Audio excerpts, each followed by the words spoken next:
Estamos con Claudio Espósito de la Fundación Tigre, quien es especialista en el tema de discapacidades. Yo llegué un poquito tarde porque vengo de un emprendimiento que se inauguró en Tigre, pero bueno, ¿qué tal, Claudio? ¿Cómo estás? ¿Qué tal? Buenas noches. Bueno, corriendo por la autopista, pero se llega bastante bien. Se llega bien. Se llega bien. Claudio, yo te vi en un par de charlas, de conferencias, de gente interesada por el tema de la discapacidad. Y realmente has hecho de un tema que es una problemática esencial, no solo para el papá, para el padre, para el discapacitado en sí mismo, sino para el Estado. Y vos has amigado determinadas ciertas situaciones y las has podido expresar con una oratoria realmente que nos ha llamado la atención. Claudio, ¿cómo está la Argentina hoy respecto del tema de la discapacidad?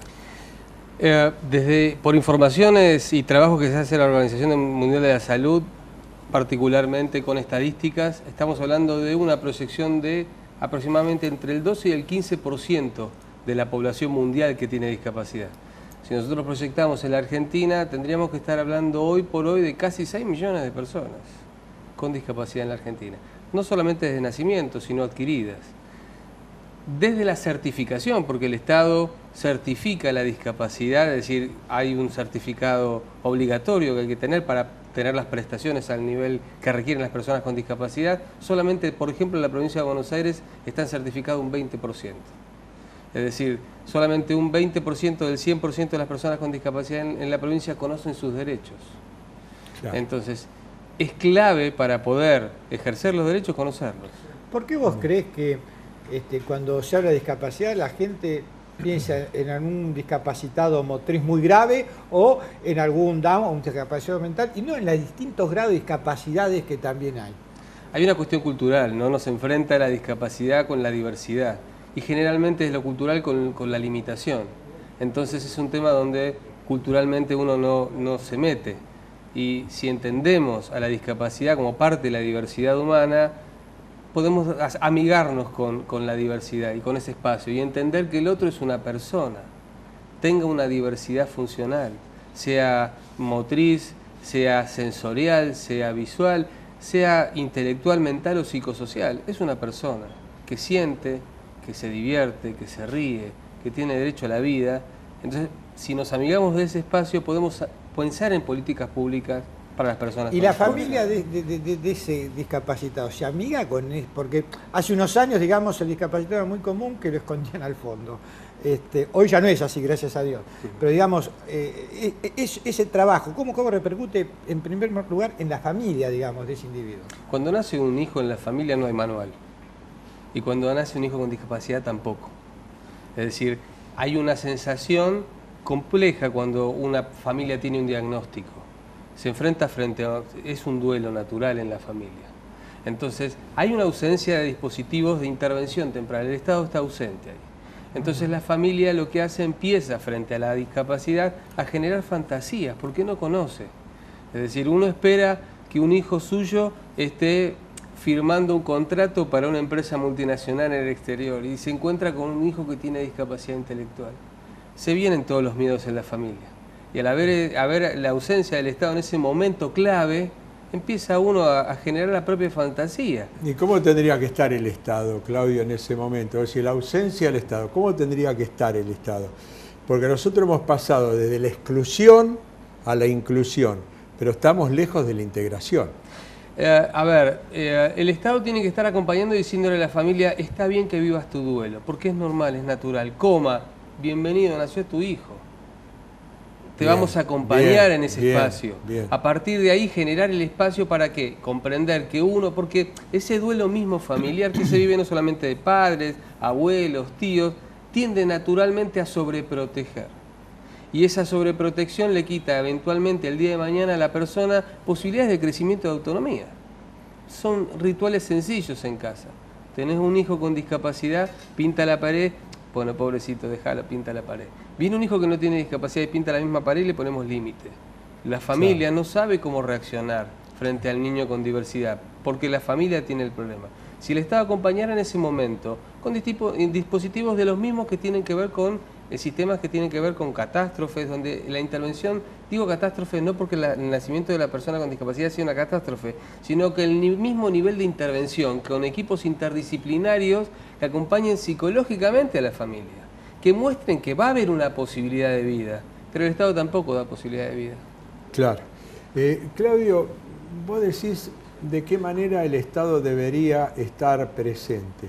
Sin embargo, en toda esta etapa se ha hablado de la inclusión, de la diversidad, referido al tema sexual, y no respecto del tema de la discapacidad. Si los unimos, hay uno de los grandes mitos respecto a la discapacidad, que es la sexualidad.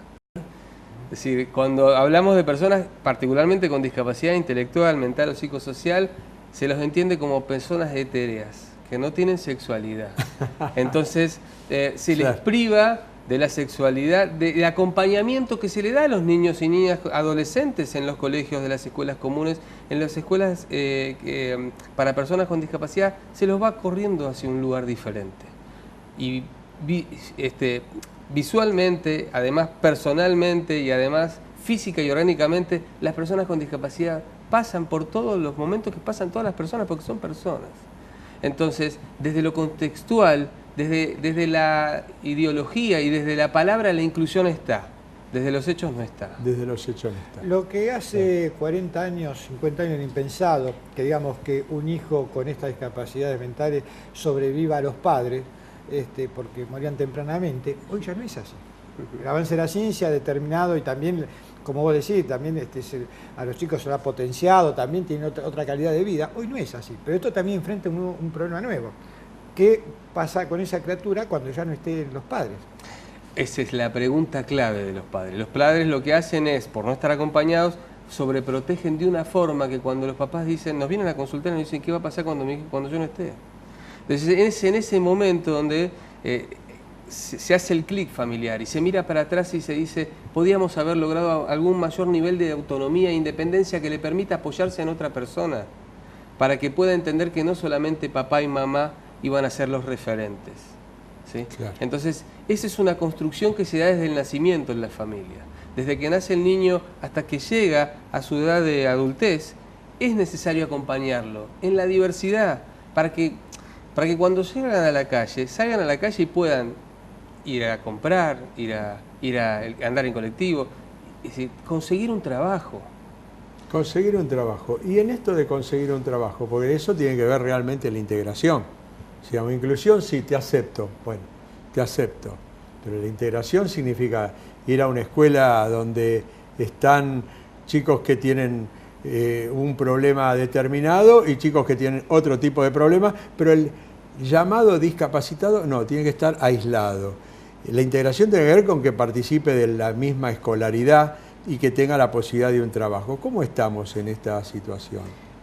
A ver, nosotros, la educación especial, aquí en los años 50 del siglo pasado, porque es verdad, fue del siglo pasado, nació como educación para anormales. Esa era la visión que se tenía respecto de la persona con discapacidad. Para anormales. Anormal. Era un anormal porque estaba fuera de la norma claro, como un hombre promedio, ¿sí? Entonces, frente a ese concepto de la anormal, la educación lo que fue hacer creando espacios con esta idea de protección, ¿sí? Claro. Separados.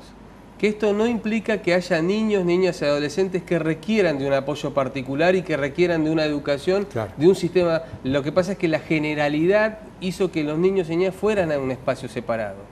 Escuelas en la provincia de Buenos Aires particularmente, escuelas que se llaman 500.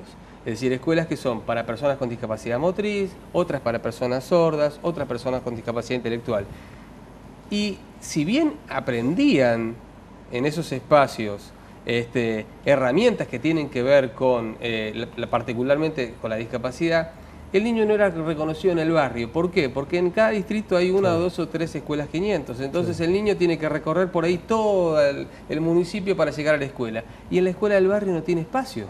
¿Por qué? Que es la escuela que uno busca cuando su hijo, la escuela más cerca de casa. Y ese reconocimiento en el barrio no lo tiene. Esa separación lo que hizo es que se agruparan las personas por diagnósticos. Entonces, tus amigos, ¿cuáles son? Aquellos que tienen síndrome de Down. Y aquellas personas sordas dicen los sordos. Y cuando salís a la vida y tomás un colectivo, no hay un colectivo para personas sordas. No hay un colectivo para personas con discapacidad intelectual. Está la vida. Claro. Entonces lo que hay que trabajar y enseñar, en primer lugar esto que decís vos, en la escuela común aquellos que realmente puedan, que es la inversa, hoy el sistema te expulsa. Tenemos una doble matriculación en la provincia de Buenos Aires. Si nace un niño con discapacidad, sí o sí tenés que inscribirlo en la escuela especial para que tenga un espacio en la escuela común. Entonces ya tenés la primera discriminación. Claro.